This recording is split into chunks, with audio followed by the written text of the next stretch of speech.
It would have seemed unbelievable in 1990, when there were 2,245 killings in New York City, but as of Wednesday there have been just 286 in the city this year, the lowest since reliable records have been kept. In fact, crime has fallen in New York City in each of the major felony categories: murder and manslaughter, rape, assault, robbery, burglary, grand larceny, and car thefts, to a total of 94,806 as of Sunday, well below the previous record low of 101,716 set last year. If the trend holds just a few more days, this year's homicide total will be under the city's previous low of 333 in 2014, and crime will have declined for 27 straight years, to levels that police officials have said are the lowest since the 1950s.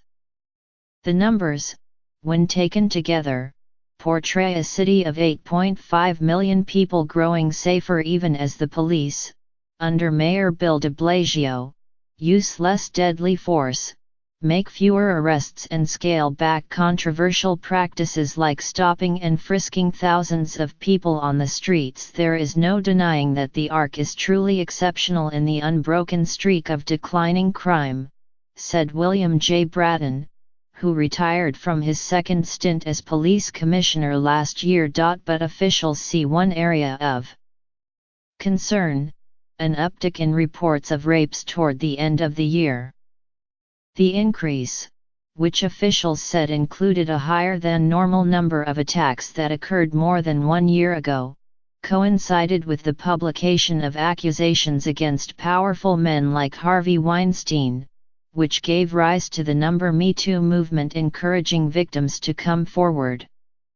City police officials have said they believed news coverage played a role in the spike in reports, though they also credited their own efforts combating domestic violence with encouraging victims to speak up. And while rapes were down from last year by 1 to 1,417, misdemeanor sex crimes, a catch-all for various types of misconduct that includes groping, ticked up 9.3% to 3,585 so far. The lower homicide numbers are still preliminary and include one announced on Wednesday night, but they jibe with large drops in killings in major cities like Chicago and Detroit, while contrasting with sizable increases in killings in smaller cities like Charlotte and Baltimore. The city today is a far cry from what it was when Mr. Bratton arrived in 1990 to become the head of the then separate transit police. Not only were there 2,245 killings that year, but there were more than 527,000 major felony crimes and more than 5,000 people shot. Shootings have plunged to 774 so far this year, well below last year's record low of 998. And for the first time, fewer than 1,000 people have been hurt by gunfire, 917 as of Sunday. The continued declines are a boon to Mr. de Blasio, a Democrat elected on promises of police reform, promises that prompted warnings of mayhem to come by his opponents in 2013.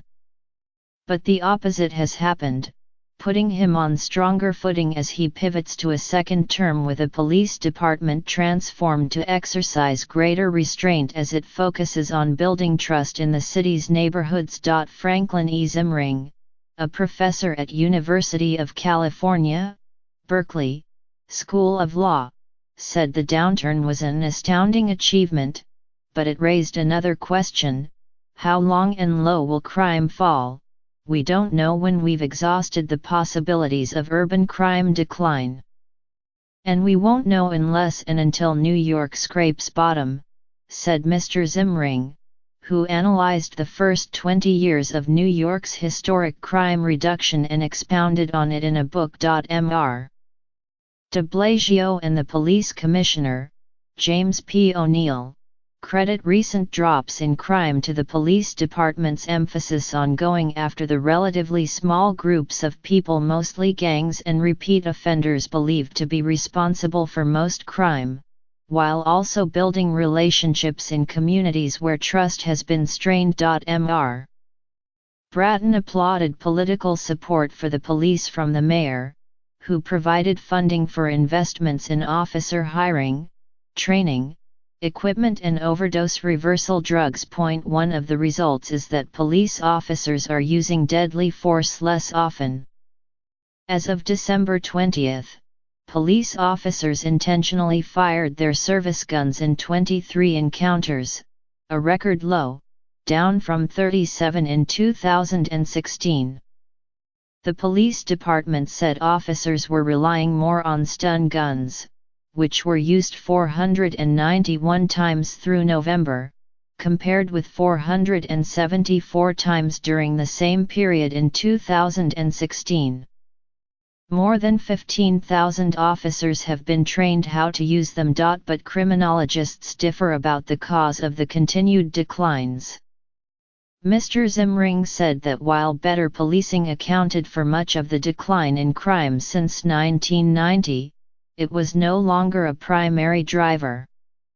New York is tiptoeing toward a 90% crime decline for reasons that remain utterly mysterious, he said. More broadly, research suggests that crime trends are closely tied to economic conditions.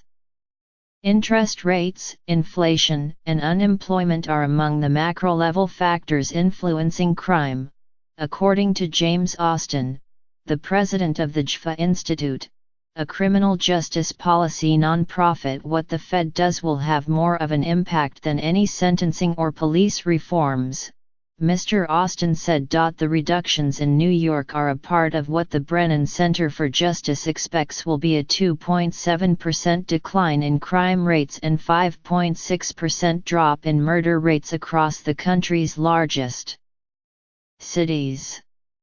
After record-high bloodshed last year, killings in Chicago have declined 15% through August. Rape was down in New York City 7% compared with last year, but a small increase in September was followed by spikes in October and November. The New York Times first published accusations against Mr. Weinstein on October 5. Reports of rapes that had occurred in a previous year, meanwhile, were up almost 12% through November. In response, the police department is adding investigators to its Special Victims Unit and has modernized the techniques detectives use to investigate claims. We can't answer definitively what is driving the rise, Commissioner O'Neill told reporters at a crime briefing this month. At least I can't. But we're seeing people coming forward and having faith in the NYPD. And that's what we want to happen. Whatever the reason for New York's crime reductions, the statistics do not capture the complete picture of public safety. Some crimes are not represented fully or at all. Acts of domestic violence, sexual assaults, identity thefts, hate crimes, and shootings that don't result in injuries or damage. In some cases, the data annotates horrible crimes. An ISIS-inspired truck rampage on a Manhattan bike lane on Halloween that left 8 people dead, the ambush killing of a police officer, Mios Otis Familia, 48, who was shot in the head on July 4 while sitting in her R.V-style command post in the Bronx, the death of Timothy Common, 66, a black man, at the hands of a sword-wielding white supremacist on March 20. Increasingly, officers are receiving calls to help people in emotional crises. The police responded to 157,000 such calls in 2016. But only 7,000 officers have received crisis intervention training for handling those situations. While most police encounters are resolved without officers resorting to deadly force, fatal police shootings of people in emotional distress, including Dwayne Jean on July 31 in Brooklyn and Miguel Richards on September 6 in the Bronx, have drawn scrutiny. A police sergeant, Hugh Berry, was indicted on murder charges in May for the fatal on-duty shooting of a mentally ill woman, Deborah Danner, in October 2016. His trial is scheduled to begin in January.